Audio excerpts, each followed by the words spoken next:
नगर में घूमकर भारतीय जनता पार्टी के माननीय पंकज चौधरी जिला महाराजगंज के रहने वाले सांसद के जीतने के खुशी में हम लोग अपना अपार खुशियां इस चौराहे पर, पुराना चौराहे पर मिलकर हम लोग मनाने का काम कर रहे हैं।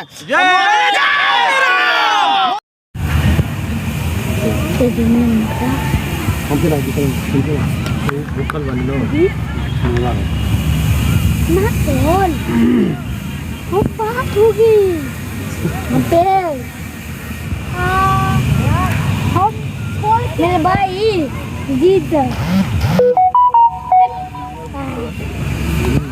उखाड़ दिया। यहाँ तो बुरा था तिलक चढ़ा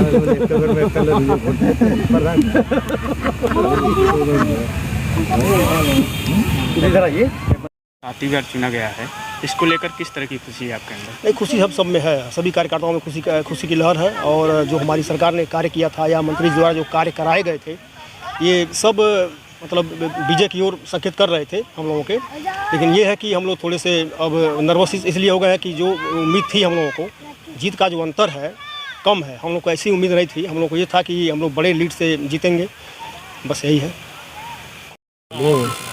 9वीं बार जो पंकज चौधरी को सांसद प्रत्याशी चुना गया था, इस बार जो 7वीं बार वो जीत दर्ज करा रहे हैं, ऐसे में किस तरह का माहौल है? देखिए, पंकज जी महाराजगंज ज़िले के बहुत ही ज़मीनी नेता हैं और पार्टी ने उनको लगातार 9वीं बार अपना प्रत्याशी बनाया है। तो ये सबको सोचना चाहिए कि पार्टी बार बार क्यों उनको अपना प्रत्याशी बनाती है और जनता बार बार क्यों उनको चुन के भेजती है। और उसका परिणाम भी केंद्र सरकार में वो आज वित्त राज्य मंत्री हैं, तो ज़मीन से जुड़े हुए नेता हैं और हमेशा परिस्थितियों का वो मुकाबला किए हुए हैं। पंकज जी एक बार बसपा की सरकार थी, तो पंकज जी पूरे ज़िले में बसपा के जिला अध्यक्ष थे, लेकिन पंकज जी ने यहाँ महाराजगंज ज़िले से अपना जिला अध्यक्ष बना करके ये साबित किया कि हम यहाँ से ज़मीन से जुड़े हुए नेता हैं। और इस बार भी उनका ये जो लड़ाई, इस बार की 2024 की लोकसभा की जो लड़ाई थी, बहुत टफ लड़ाई थी, क्योंकि इस बार की लड़ाई न बसपा लड़ रही थी और न ही सपा लड़ रही थी, न ही मतलब जो गठबंधन था वो सपा और कांग्रेस का गठबंधन था, और डायरेक्ट लड़ाई पंकज बनाम था।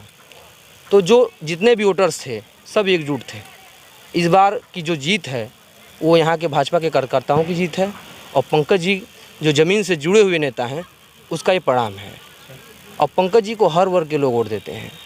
आप जाइए पंकज जी के वहाँ जाइए, जिला अध्यक्ष और जिला पंचायत, जो देखिए हर बिरादरी के लोग वहाँ जाते हैं। तो पंकज जी सबका सम्मान करते हैं। भारतीय जनता पार्टी ने में प्रमुख नगर पंचायत अध्यक्ष और तमाम ऐसे जो है पदाधिकारी प्रतिनिधि हैं जिन्होंने भाजपा ज्वाइन की, उसके बाद ही महाराजगंज जो लोकसभा क्षेत्र है यहाँ जीत का परसेंटेज बहुत कम गया। जबकि जब पंकज चौधरी केंद्र में मंत्री नहीं थे उस समय जीत का आंकड़ा कुछ और था, इस समय कुछ और है। देखिए आपको बताएं, नरेंद्र मोदी बनारस से पिछली बार जो चुनाव जीते थे लगभग बड़े मार्जिन से चुनाव जीते थे। इस बार का चुनाव बहुत टफ चुनाव था। इस बार का चुनाव एक संविधान बचाने का चुनाव था, आरक्षण का चुनाव था, नौकरी का चुनाव था। तो चुनाव में हार जीत का अंतर कम बेसी होता है। मोदी जी इस बार 1.5 लाख वोट से 1.5 लाख के मार्जिन से मात्र जीते हैं। राहुल गांधी को लोगों ने एकदम से नकार दिया था, लेकिन राहुल गांधी 3,70,80,000 के आसपास से जीते हैं। तो चुनाव में महत्वपूर्ण चीज़ ये है कि कौन जीत रहा है। तो जनता ने इस बार पंकज को चुना है, सबसे महत्वपूर्ण चीज़ ये है।